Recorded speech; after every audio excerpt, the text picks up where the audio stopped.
ठीक है। हम पंछी उन्मुक्त गगन के इस पाठ की शुरुआत करेंगे अभ्यास सागर का। ठीक है, सभी बच्चों के पास किताबें हैं? बताइए। हेलो, सबके पास किताब है? चलिए, वेरी गुड। हाँ, तो अभ्यास सागर की अभ्यास सागर की किताब आप लोग निकाल लें।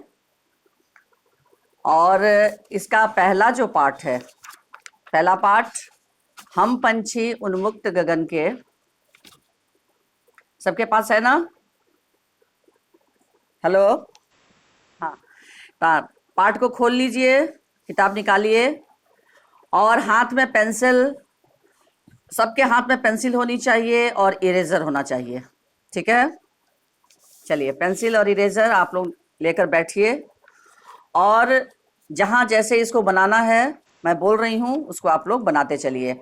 और पेंसिल का ही प्रयोग करेंगे, पेन का प्रयोग नहीं करेंगे। कहीं गलती हो जाए तो आप उसको इरेज करके फिर लिख सकते हैं, लेकिन पेन का प्रयोग कतई नहीं करेंगे। ठीक है, तो अब हम लोग शुरुआत करते हैं अभ्यास सागर पाठ 1, हम पंछी उन्मुक्त गगन के। सबसे पहले बच्चों आप देखिए, राइट साइड में लिखा हुआ है ऊपर में एक बॉक्स बनाकर, अनुस्वार, अनुनासिक, र के रूप, नुक्ता और अपठित काव्यांश। सबसे पहले तो मैं आप लोगों को ये बताना चाहूंगी, आप लोग क्लास 8 के बच्चे हैं, आप सबको जानकारी होनी चाहिए। अनुस्वार, अनुस्वार कहाँ लगता है, इसका प्रयोग कहाँ होता है? बताइए, अनुस्वार का प्रयोग कहाँ होता है? नहीं पता है? चलिए मैं बता रही हूं। किसी भी वर्ण के ऊपर, जैसे यहां लिखा हुआ है कि जिन वर्णों के उच्चारण में, अब मैं बता रही हूं आपको कि कहाँ अनुस्वार का प्रयोग होता है। जिन वर्णों के उच्चारण में हवा नाक से निकलती है, यानी उच्चारण करने के वक्त हमारे मुंह से जो भी हम जिस ध्वनि का भी उच्चारण करते हैं, जिस वर्ण का भी उच्चारण करते हैं, तो हवा नाक से निकलती है, वहां नियम के अनुसार अनुस्वार का प्रयोग किया जाता है। वर्णमाला के सभी वर्गों के स्वर रहित पंचम वर्ण के स्थान पर इसका प्रयोग किया जाता है।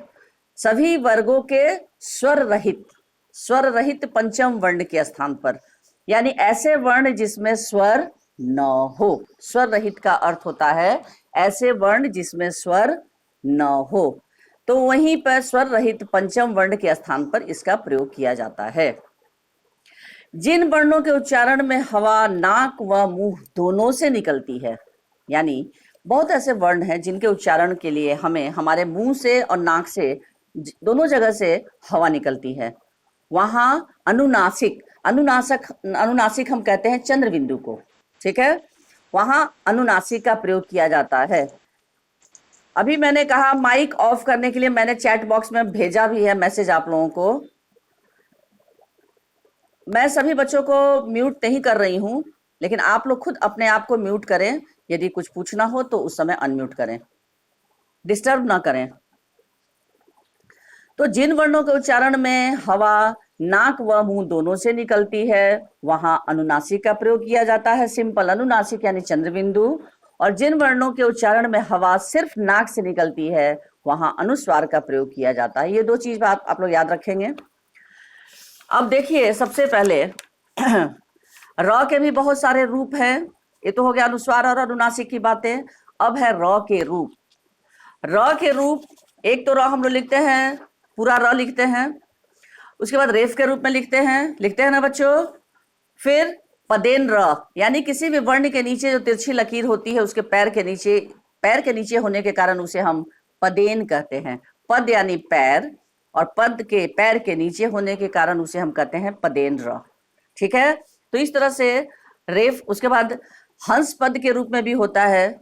तो ये जो हंस पद के जो रूप में जो होता है, जैसे ट्रक के नीचे जैसे हम लोग लिखते हैं ड्रामा, ये आप लोग याद रखेंगे बच्चों। ऐसे व्यंजन जिनमें खड़ी पाई नहीं होती है, यदि वे स्वर रहित हो तो उनके साथ पदेन र का प्रयोग होता है। और इसका रूप इस प्रकार होगा, जैसे ट के नीचे हंसपद होगा, ड के नीचे होगा, क्योंकि ये इसका वर्ण जो है, वर्ण की बनावट कैसे होती है, थोड़ा घुमावदार होता है, थोड़ा घुमाया हुआ होता है। ठीक है, वो सीधे तिरछी लकीर में नहीं होती है, खड़ी पाई के रूप में नहीं होती है। इसीलिए इन वर्णों के नीचे प्रयोग करते हैं हम लोग किस चीज का, हंस पद के रूप में जो र होता है उसका प्रयोग करते हैं। ठीक है, तो अब मैं आप लोगों को यहां पर करवा रही हूं नुक्ता। नुक्ता भी आप लोगों को बता दे रही हूं मैं। किसी भी वर्ण के नीचे जिस वर्ण पर हमें उच्चारण में उस पर बलाघात यानी स्ट्रेस, बलाघात यानी जैसे हम लोग कहते हैं जीवन, जीवन नहीं होता है, जीवन होता है, ज के नीचे नुक्ता होना चाहिए। ठीक है, तो ऐसे वर्ण जिनके नीचे ज या फिर आपका जैसे है रोजा, ठीक है, बर्फ, कर्ज, इन वर्णों के नीचे ये सारी उर्दू की ध्वनियां हैं और इनके नीचे आप याद रखिएगा सिर्फ 5 वर्णों के नीचे ही नुक्ता का प्रयोग किया जाता है। आप लोग इसको लिख भी लें, सिर्फ 5 वर्णों। आप लोग अपनी CW की कॉपी भी बगल में लेकर रखेंगे, अभ्यास पुस्तिका तो खोले हैं, अच्छी बात है, उसके साथ में एक आपकी जो CW की कॉपी है जिसमें मैं कुछ भी लिखवाती हूँ उसको भी आप रखेंगे बगल में। उसमें लिख लीजिए कि सिर्फ 5 ध्वनियों के नीचे ही, 5 वर्णों के नीचे ही नुक्ता का प्रयोग किया जाता है।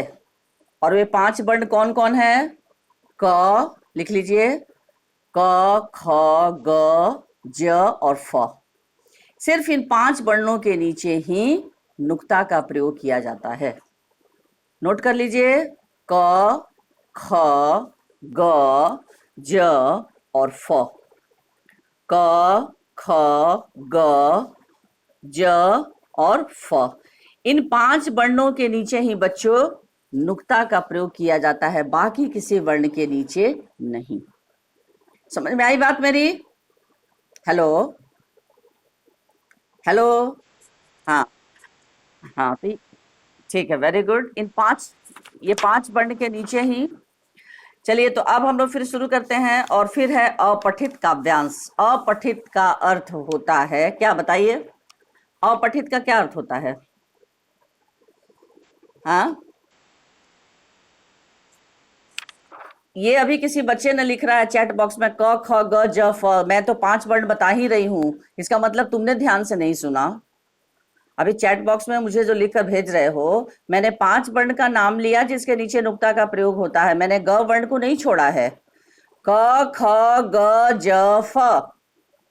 फिर चैट बॉक्स में लिखने की कोई आवश्यकता नहीं है, 5 वर्ण होते हैं। जो मैंने कहा आपने ध्यान से नहीं सुना होगा।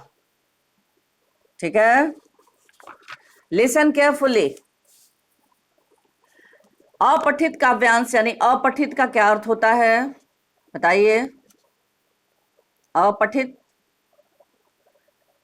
यानी ऐसे काव्यांश या ऐसे गद्यांश जिनको आपने कभी पहले न पढ़ा हो। ठीक है, ये अर्थ होता है। अनसीन पैसेज जिसको इंग्लिश में कहते हैं, अनसीन यानी जिनको पहले न देखा गया हो न पढ़ा गया हो, उसी का हिंदी होता है अपठित काव्यांश। यानी काव्य का वो अंश, कविता का वो अंश जिसको पहले आपने कभी न पढ़ा हो। ओके, समझ में आई बात? हाँ, यस। चलिए, अब प्रश्न संख्या 1, प्रश्न 1। सबसे पहला यहाँ पर जो है, पेंसिल हाथ में रेडी रखिए आप लोग और ध्यान से देखिए। पेज नंबर 1, पाठ का नाम है हम पंछी उन्मुक्त गगन के। इसमें दिया हुआ है, 4 पंक्ति दी हुई है। हम पंछी उन्मुक्त गगन के, पिंजरबद्ध न गा पाएंगे, स्वर्ण श्रृंखला के बंधन में, अपनी गति उड़ान सब भूले। अब यहाँ प्रश्न है, उपर्युक्त पंक्तियों में से उन शब्दों को छांट कर लिखिए जिनमें अनुस्वार, ब्रैकेट में लिखा हुआ बिंदु, अनुस्वार को बिंदु भी कहा जाता है, तो वो आपको समझने के लिए आप कभी भी बिंदु शब्द का प्रयोग नहीं करेंगे। बोलने के क्रम में कभी भी बिंदु नहीं बोलेंगे, अनुस्वार ही बोलेंगे। तथा अनुनासिक, जिसको कहते हैं चंद्र बिंदु। चंद्र इसलिए कहा जाता है, आधे चांद के शेप में उसके अंदर बिंदी रहता है, इसीलिए उसका नाम है चंद्र बिंदु, लेकिन उसका व्याकरणिक नाम है अनुनासिक। ठीक है, तो अनुस्वार और अनुनासिक का प्रयोग किया गया है। अब आप उसमें से ढूंढ कर यहाँ लिखते जाइए कौन कौन से हैं। पहले अनुस्वार वाले शब्दों को हम लोग देखेंगे, ठीक है। हाँ, उसको अंडरलाइन कर लीजिए। Very good. पिंजरबद्ध, पंछी, पिंजरबंद, बद्ध, उसके बाद श्रृंखला, बंध, बंधन। हाँ, तो उनको लिखिए। ये किस बच्चे की आवाज इतनी बनाकर कोई बच्चा बोल रहा है क्या? अपनी आवाज बहुत ही भारी आवाज आ रही है, बहुत लग रहा है कि कोई बनाकर बोल रहा है बच्चा। किस बच्चे की आवाज है इतनी? अच्छा, ठीक है, चलिए। तो क्या नाम है तुम्हारा? What's your name? Section 8A और 8B? हाँ, चलिए, ओके ओके। चलिए, ये पांचों शब्दों को पहले लिखिए। पंछी, कॉमा दे देकर ये लिखेंगे, सीक्वेंस में लिखेंगे पहले। इसमें आप ऐसा कीजिए, एक लकीर खींच लीजिए बीच में पेंसिल से, ठीक है। पेंसिल से एक लकीर खींचकर उसके बाद इसमें लिखिए, एक तरफ राइट लेफ्ट साइड में लिखिए जो अनुस्वार वाले शब्द हैं। अनुस्वार वाले शब्द आपके हो गए हैं पंछी, साफ सुथरे और अच्छी हैंडराइटिंग में लिखेंगे, ठीक है। उसके बाद दूसरा शब्द है पिंजरबद्ध, उसको भी लिखें आप लोग, पिंजरबद्ध। देख देख कर लिखेंगे साफ सुथरी राइटिंग में। तीसरा शब्द है श्रृंखला। श्रृंखला का क्या अर्थ होता है बच्चों, बताइए? जंजीर। हाँ, क्या बनाना? एक कोई दूसरा बच्चा बोल रहा है, क्या बता रहा है अर्थ उसका? जंजीर, श्रृंखला। श्रृंखला का अर्थ मैंने पूछा जंजीर, और नेक्स्ट वर्ड है बंधन। चलिए, ओके, बंधन, ठीक है। ये 4 शब्द हो गए। अब उन शब्दों को चुनिए जिनमें चंद्र बिंदु का प्रयोग किया गया है। तो चंद्र बिंदु वाले शब्द कितने हैं, बताएं आप लोग? सिर्फ एक, वेरी गुड, यस। पाएंगे, यस, ठीक है, उसको लिख लीजिए, पाएंगे। हो गया, हो गया ना? Very good. चलिए, अब लिखिए आप लोग,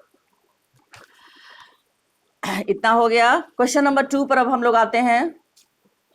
क्वेश्चन नंबर 2, उच्चारण के आधार पर निम्नलिखित शब्दों में अनुस्वार तथा अनुनासिक का प्रयोग कीजिए। सब लोग देख रहे हैं प्रश्न संख्या 2। आप चलिए, क में क्या लिखा हुआ है? क में हाँ, अंगूर होगा, तो अंगूर में अनुस्वार कहाँ कहाँ होगा? अंगूर। अ में कहाँ होगा, या ग में? अ के ऊपर होगा, अंगूर। ख में चंद्र बिंदु होगा या अनुस्वार होगा? चांद, चंद्र बिंदु, वेरी गुड। आंगन में अनुनासिक होगा या अनुस्वार होगा? आंगन में अनुनासिक। आ के ऊपर, हाँ, आ के ऊपर अनुनासिक। घ में संवाद, संवाद, इसमें अनुस्वार या अनुनासिक? अनुस्वार, हाँ, दंत स के ऊपर अनुस्वार। नेक्स्ट अंग नंबर है जाऊंगा। जाऊंगा में अनुस्वार या अनुनासिक? किस वर्ण के ऊपर होगा? अनुनासिक जो होगा ऊ, दीर्घ ऊ बोलिए, दीर्घ ऊ, खाली ऊ मत बोलिए, सिर्फ ऊ मत बोलिए, दीर्घ ऊ। दीर्घ मतलब बड़ा, बड़ी नहीं, बड़ा। किसमें? किसमें? हाँ, संवाद। संवाद में अनुनासिक नहीं होगा, उसमें अनुस्वार होगा। संवाद यानी वार्तालाप। वार्तालाप में कभी भी अनुनासिक का प्रयोग नहीं होता है, अनुस्वार का प्रयोग होगा। नेक्स्ट, दंत स के ऊपर होगा, दंत स के ऊपर अनुस्वार होगा, संवाद।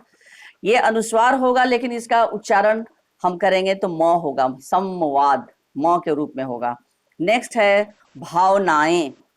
भावनाएं ए के ऊपर क्या होगा? अनुनासिक।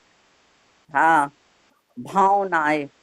सांप, सा के ऊपर क्या होगा? अनुनासिक। मंजिल, मंजिल, म के म हाँ, म के ऊपर अनुस्वार, और सा के ऊपर चंद्र बिंदु, अनुनासिक।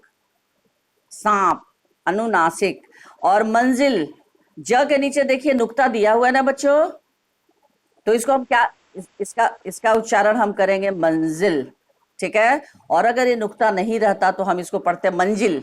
मंजिल शब्द गलत है, जब इसके नीचे नुक्ता हो जाएगा तो मंजिल। किसी की बहुत आवाज आ रही है, कोई माइक ऑन, अननेसेसरी ऑन रखे हैं। जवाब देना होगा उसी वक्त माइक ऑफ, आप ये अनम्यूट रखे। अभी अभी सब लोग म्यूट रखे, अनम्यूट जब करेंगे, जब जवाब देना होगा तब। मैं बार बार बोल रही हूं कि जब जवाब देना हो उस वक्त आप लोग, या फिर मैं इधर सबको अनम्यूट कर दूंगी। नेक्स्ट है पसंद। कोई एक स्टूडेंट बोलिए बारी बारी से। हाँ, कहाँ होगा अनुस्वार? कहाँ होगा? आप लोग स और जो भी बोले तो उस स का नाम लिया कीजिए। कौन सा स? ये दंत स। यस, तो दंत स के ऊपर अनुस्वार। चूंकि बहुत बच्चों को श की कोई जानकारी नहीं होती है, र की जानकारी नहीं होती है, तो कम से कम इसी क्रम में आप लोग इतना तो जानेंगे कि ये कौन सा स है, दंत स है कि मूर्धन्य श है कि तालव्य श है। बहुत बच्चे तालाबे स बोलते हैं, तालाबे स नहीं होता है, तालव्य। तालु से उसका उच्चारण होने के कारण उसका नामकरण होता है। ये मैं फिर आप लोगों को बताऊंगी कि किसी भी, ये जो नामकरण हुआ है दंत स, मूर्धन्य श, तालव्य श, इनका नामकरण क्यों हुआ है? क्योंकि इनका जन्म स्थल, इनका जहां से ये इनका उच्चारण होता है, उच्चारण स्थान जो होता है उसके कारण। जैसे जब हम बोलते हैं तालव्य श, ठीक है, तो देखिए जीभ जो है वो दांत को छूते हुए और तालु को छूती है, तालु ऊपर, तालव्य। तो इसीलिए हाँ, जब आप तालव्य श बोलिए तो देखिए जीभ जो है आपका ऊपर तालु को जाकर छूती है, इसीलिए इसका नाम पड़ा तालव्य स। दंत स, जब हमारा जो जीभ है वो दांतों को जाकर छूता है, तो उसका नामकरण, वहां से ध्वनि निकलती है, इसलिए उसका नामकरण हुआ दंत स। मूर्धन्य स, जहां पर हमारा दांत है ऊपर, तो जीभ जो है मूर्धा को जाकर छूती है। जब हम मूर्धन्य श बोलते हैं तो मूर्धा को स्पर्श करती है, टच करती है, इसीलिए उस उच्चारण का, उसका उस उच्चार, उस स्थल से उसका जन्म हुआ, उसका साथ हुआ, संबंध हुआ, इसीलिए उस वर्ण का नाम पड़ा मूर्धन्य श। ठीक है, चलिए, तो ये इतना आपका हो गया। अब देखिए क्वेश्चन नंबर 3, क्वेश्चन नंबर 3, उस पर आइए आप लोग। निम्नलिखित शब्दों को ध्यान से पढ़िए। इसमें दिया हुआ है कटोरी, स्वर्ण, डरना, पर्वत, प्रेम, द्रवित। आप लोगों ने देखा ये 6 शब्द दिए हुए हैं, समझ में आ रहा है सबको? कटोरी, डरना, स्वर्ण, पर्वत, प्रेम। अब कटोरी और डरना, इसमें र का प्रयोग हुआ है, दिख रहा है, एक जैसे र है, सबको दिख रहा है। उसके बाद है स्वर्ण और पर्वत। स्वर्ण और पर्वत, इसमें रेफ के रूप में है। मूर्धन्य न के ऊपर, मूर्धन्य न के ऊपर रेफ है और पर्वत व के ऊपर रेफ है। ठीक है, अब हम आते हैं बाकी दो शब्द, प्रेम और द्रवित। इसमें देखिए पदेन्द्र है, पद के नीचे, यानी प के पैर के नीचे और द के पैर के नीचे, इसीलिए इन इस तरह के र को हम कहते हैं पदेन्द्र, याद रखेंगे। ठीक है, प्रेम और द्रवित में पदेन्द्र का प्रयोग हुआ है। उपर्युक्त शब्दों में र का प्रयोग अलग अलग रूपों में हुआ है। आइए र के इन विभिन्न रूपों के प्रयोग को समझें। र, जब र स्वर सहित हो, स्वर सहित हो, यानी र हम कब लिखेंगे? कटोरी। र में बड़ी की मात्रा है ना, बताइए। तो इसमें र का प्रयोग हुआ, चूंकि र जो है वो स्वर सहित है। इसमें र हम कैसे लिखेंगे? र के नीचे हल चिन्ह देंगे प्लस अ, ऐसा ही ना, बराबर क्या हो जाएगा? र। यानी र में अ का प्रयोग हो रहा है, इसका मतलब उसमें स्वर का प्रयोग हुआ। आप सबको पता होना चाहिए कि स्वर जो भी जैसे अ, आ, ई, ये सब क्या हैं? स्वर हैं। लेकिन व्यंजन का प्रयोग क्या हम बिना स्वर की सहायता से कर सकते हैं बच्चों? बताइए। नो। हर व्यंजन के प्रयोग में, व्यंजन के उच्चारण में बिना स्वर के सहायता से हम उसका प्रयोग नहीं कर सकते हैं। तो यहां र लिख रहे हैं, जब र कटोरी, यानी र में व्यंजन, र व्यंजन में स्वर है, इसीलिए यहां पर ये स्वर सहित है। उसके बाद रेफ का प्रयोग है, जब र स्वर रहित हो। आधा ये र, रेफ का मतलब क्या होता है? र जो है पूरा नहीं है, आधा र है, तो ये आधा र को हम किस रूप में लिखे हैं? रेफ के रूप में। फिर है पदेन्द्र, जब र स्वर सहित हो लेकिन उससे पहले वाला व्यंजन स्वर रहित हो। अब यहां देखिए पदेन्द्र, द के नीचे र है, ऐसे तिरछी लकीर। प्रेम, ये र जो है स्वर सहित हो लेकिन उससे पहले वाला व्यंजन स्वर रहित हो, पहले वाला व्यंजन जो है उसमें स्वर नहीं हो। ऐसे व्यंजन जिनमें खड़ी पाई नहीं होती, यदि वे स्वर रहित हो और उनके साथ पदेन्द्र का प्रयोग करना हो तो इसका रूप इस प्रकार होगा। ये पदेन्द्र कैसे कैसे, अब देखिए, ट, ड, इसकी बनावट कैसे है बच्चों? घुमावदार है ना, गोल गोल शेप में है ना नीचे। ट को नीचे गोल रूप में दिया गया है ना, और ड को भी, हाँ, ट और ड को, हाँ, तो ये नीचे इसकी बनावट जो है वो गोलाकार लिए हुए है। तो ऐसे वर्णों के नीचे कभी भी र का प्रयोग होता है तो इसी तरह से हंस पद के रूप में, ठीक है, ऐसे घुमावदार होता है। ऐसे इसका शेप किस तरह से है? लग रहा है ना कि हंस का पैर है, ऐसे लग है ना, ऐसे। हाँ, तो इसीलिए इस तरह के र का प्रयोग होता है। ठीक है, अब देखिए, निम्नलिखित शब्दों में उच्चारण के स्थान पर र के विभिन्न रूपों का प्रयोग कीजिए। र के यानी विभिन्न रूप का प्रयोग आपको करना है। अब इसमें बताइए कि क धम है, इसमें र का कौन सा रूप प्रयोग होगा? हाँ, वेरी गुड। म के ऊपर में रेफ हो जाएगा, तो इसका उच्चारण क्या उच्चारण हो जाएगा? क्या पढ़ेंगे इसको हम? धर्म। यस। नेक्स्ट है ख नंबर, इसमें र का कौन सा रूप प्रयोग होगा? हाँ, थ में दीर्घिकार जो दिया हुआ है, दीर्घिकार के ऊपर रेफ हो जाएगा, तो एक क्या हो जाएगा? इस शब्द का क्या उच्चारण होगा? विद्यार्थी। और बच्चों अब इसी तरह से आप लोग इसको ध्यान से देखते जाइएगा, वर्तनी कि गलत नहीं हो। वर्तनी भी आप लोग बहुत अशुद्ध लिखते हैं, विद्यार्थी में भी बहुत अशुद्ध लिखते हैं। नेक्स्ट है ग, इसमें र का कौन सा रूप होगा? ट के नीचे पदेन, हाँ, हंस पद के रूप, हाँ, पदेन्द्र, राष्ट्र। ठीक है, उसके बाद घ नंबर में म के ऊपर रेफ हो जाएगा, तो इसको क्या पढ़ेंगे? शर्म। उसके बाद अंग में पदेन्द्र, हाँ, ग में पदेन्द्र, तो इसका इसका क्या उच्चारण हो जाएगा? ग्रह, वेरी गुड, ग्रह। नेक्स्ट, 6 नंबर में यहाँ पर री नहीं दिया हुआ है बेटा। हाँ, इसमें पदेन र भी हो सकता है और रेफ भी हो सकता है।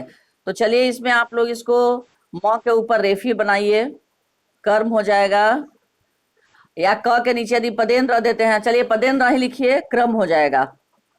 अब मुझे यहाँ बताइए, अगर मैं म के ऊपर रेफ देती तो ये हो जाता कर्म, तो कर्म का क्या अर्थ होगा बताइए?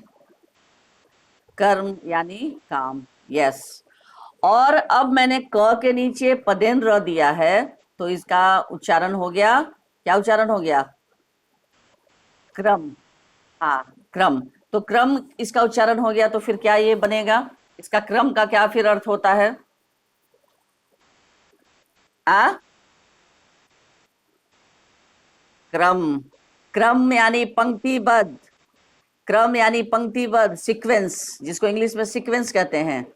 क्रम, इन सभी फलों को, इन सभी सामानों को क्रम से रख दो। क्रम से रख दो मतलब ये अभी श्रुति मिश्रा आप इसको क के नीचे पदेन र लिखें, आपके किताब आप शो कर रही हैं। यहाँ पर क के नीचे मैंने बच्चों को कहा है लिखने के लिए पदेन र, उसको मिटाकर आप पदेन र कर लीजिए। क के नीचे यस पदेन र कर लीजिए। वैसे आपका सही है, लेकिन जो मैं करवा रही हूँ सभी बच्चों को एक जैसा होना चाहिए, ठीक है? ग्रह पदेन्द्र, क्रम पदेन्द्र। नेक्स्ट 6 नंबर पे हम लोग आते हैं, डामा लिखा हुआ है, तो ड के नीचे पदेन्द्र, यस, ड्रामा हो गया। नेक्स्ट है आशीर्वाद, आशीर्वाद, इसमें क्या होगा? हाँ, व के ऊपर, व में जो आ की मात्रा दिया हुआ है ठीक उसके ऊपर रेफ हो जाएगा, तो ये हो जाएगा आशीर्वाद। अब मैं बच्चों बता दूं तुम लोगों को, आप लोग जनरली बच्चे, अक्सर बच्चे गलत लिखते हैं, बच्चे क्या बहुत बड़े बड़े लोग भी गलत लिखते हैं। जैसे आशीर्वाद लिखना होता है तो व में आ की मात्रा जो दिया हुआ है उसके ऊपर रेफ होगा, लेकिन बहुत लोग भ्रांति बस का अर्थ होता है कि उनको जानकारी नहीं होती है और या तो क्लियर नहीं होता है, तो क्या करते हैं, तालाब में श पे जो दीर्घिकार दिया है उसी के ऊपर रेफ दे देते हैं। अक्सर तुम लोग देखे हो, ट्रक वगैरह के भी पीछे लिखा रहता है, देखे हो? हाँ, देखे हो ना? हाँ, तो वो गलत है, वो वर्तनी गलत है। आशीर्वाद में हमेशा, अब देखिए इसका उच्चारण कैसे होता है, आप लोग उच्चारण भी करना सीखिए, हिज्जे के साथ उच्चारण, हिज्जे यानी स्पेलिंग के साथ, प्रोनाउंसिएशन जिसको कहते हैं उच्चारण। अब हिज्जे के साथ कैसे पढ़ा जाता है, इस आशीर्वाद को कैसे पढ़ा जाएगा, इसको ध्यान से सुनिए। अ आकार आ हो गया, आ, अ आकार आ, तालव्य श दीर्घिकार शी, व आकार रेफ द, आशीर्वाद, ठीक है? आ तालव्य श दीर्घिकार व आकार रेफ द, आशीर्वाद, ठीक है? तो इस तरह से अगर आप उच्चारण के साथ पढ़ेंगे किसी भी वर्तनी को, किसी भी शब्द को, तो वो आपको कंठस्थ हो जाएगा, याद हो जाएगा और कभी आप गलत नहीं लिखेंगे। तो याद करने के लिए सही तरीके से उसको प्रोनाउंस करना जरूरी है, हिज्जे के साथ पढ़ना जरूरी है और उसको याद करना भी जरूरी है, ठीक है? तभी आप सही सही लिख पाएंगे। उसके बाद 6 नंबर पर आते हैं, वत लिखा हुआ है, क्या होगा? अरे पदेन होगा, किसने कहा, किसने कहा रेफ होगा? रेफ तो, हाँ, रेफ नहीं होगा, व के नीचे पदेन र होगा, व्रत। व्रत यानी, व्रत का क्या अर्थ होता है बताइए? जो हम लोग घर में, जो हम लोग किसी भगवान के लिए जो उपास रखते हैं, उपवास जिसको कहते हैं, व्रत यानी उपवास रखना, व्रत रखना, ठीक है? तो ये 4 नंबर क्वेश्चन सबका कंप्लीट हो गया, सभी बच्चों का? हाँ, चलिए, very good. Next question number 5 पर आते हैं हम लोग। निम्नलिखित शब्दों को ध्यान से पढ़िए। खंड 1 में लिखा हुआ है जरा, खंड 2 में लिखा हुआ है जरा। ध्यान रखें, एक पहले खंड 1 में जो लिखा हुआ है उसमें नुक्ता का प्रयोग नहीं हुआ है, इसीलिए उसको मैंने पढ़ा जरा। खंड ख में ज के नीचे नुक्ता दिया हुआ है तो इसका उच्चारण हो जाएगा जरा। ध्यान समझ में आ रहा है नुक्ता का प्रयोग से कैसे अंतर हो जाता है। उसके बाद खंड 1 में लिखा हुआ है फन, फन, ठीक है, और खंड ख में फ के नीचे नुक्ता दिया हुआ है तो ये हो जाएगा फन, ठीक है, फन। अब ज और फ ये उर्दू की ध्वनियां हैं, ये बच्चों याद रखेंगे जो मैंने आप लोगों को बताया, क ख ग ज फ, ये 5 वर्ण है, सिर्फ इन 5 वर्णों के नीचे ही नुक्ता का प्रयोग होता है। इसको आप एकदम दिमाग में रखेंगे आप लोग कि सिर्फ 5 वर्णों के नीचे ही नुक्ता का प्रयोग होता है। मैंने अभी लिखवाया बच्चों, इसका मतलब तुम ध्यान से नहीं सुन रहे थे। जो भी बच्चा अभी मुझसे पूछ रहा है फिर मैं बता दे रही हूँ, कॉपी में लिख लें या इसी जगह पर लिख लें, क्वेश्चन नंबर 5 के नीचे ही ब्रैकेट में लिख लें, कॉमा दे देकर क, कॉमा ख, कॉमा ग, कॉमा ग के बाद ज और फ। ये किसी बच्ची ने लिखा है क्या? श्रुति मिश्रा। सभी बच्चे ब्रैकेट में लिख लें। राइट साइड में काफी जगह है, जहां पर खंड क और खंड ख का लिखा हुआ ना उसके बगल में राइट साइड में काफी जगह है, वहां आप ब्रैकेट में लिख लें क ख ग ज फ, कॉमा दे देकर वहां लिख लें। हाँ, वहीं पर काफी जगह है कि इन ध्वनियों के, इन वर्णों के नीचे ही नुक्ता का प्रयोग किया जाता है। या तो कॉपी में भी जैसे तिलक उपाध्याय ने लिखा है, मैं देख पा रही हूं, आप चाहें तो वहां पे लिख लें या फिर जहां पर ये प्रश्न है वहां भी लिख लें।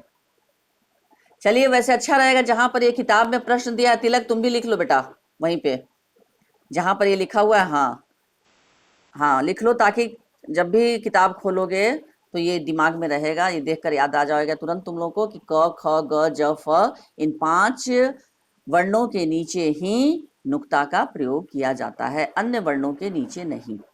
ठीक है, अब बच्चों मैं बता रही हूं, ध्यान से सुनेंगे।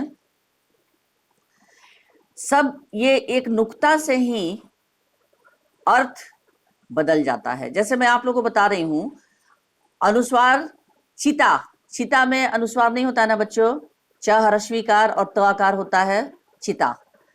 चिता का अर्थ क्या होता है?